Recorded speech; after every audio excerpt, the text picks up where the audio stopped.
क्या ईरान और अमेरिका के बीच हुआ नया शांति समझौता फिर एक हफ्ते के अंदर ही संकट में पड़ गया?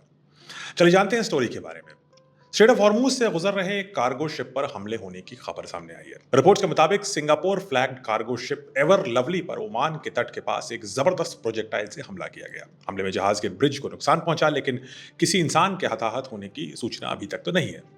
रॉयटर्स और वॉल स्ट्रीट जर्नल, दोनों ये अमेरिका के प्रोमिनेंट न्यूज़पेपर्स हैं, उन्होंने अमेरिकन अधिकारियों के हवाला देते हुए ये दावा किया कि इस हमले के पीछे ईरान की इस्लामिक रेवोल्यूशनरी गार्ड कोर यानी आईआरजीसी हो सकती है। हालांकि ईरान ने अब तक इस घटना पर कोई आधिकारिक टिप्पणी तो नहीं करी है, लेकिन इस घटना से कुछ घंटे पहले ही ईरान ने एक सख्त चेतावनी जरूर जारी करी थी।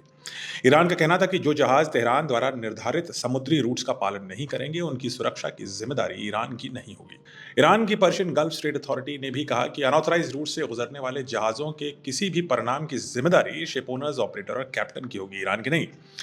यानी ईरान साफ संकेत दे रहा था कि वो स्टेट ऑफ हॉर्मूज में नेविगेशन पर अपना नियंत्रण बनाए रखेगा। यही वजह है कि इस हमले ने अमेरिका ईरान के हालिया समझौते पर नए सवाल खड़े कर दिए।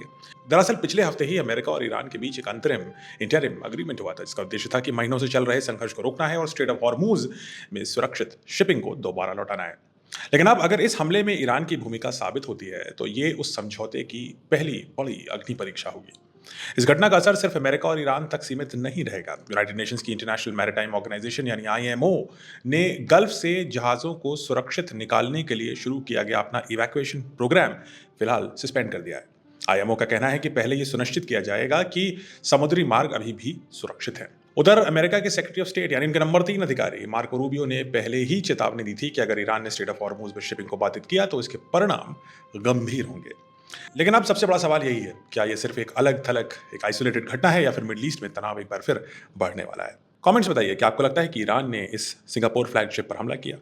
ये भी बताइए कि आपको लगता है कि ये शिप एवर लवली जो सिंगापुर फ्लैग थी, इसे ईरान के बताए हुए रास्ते पर ही चलना चाहिए था और अपने रास्ते पे जाने करके एक तरह से वो खुद ही अपने ऊपर मुसीबत को आमंत्रित कर रही थी?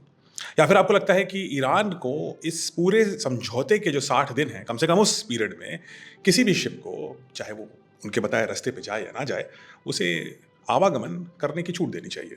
क्या ख़्याल है आपके? कमेंट्स में बताइए।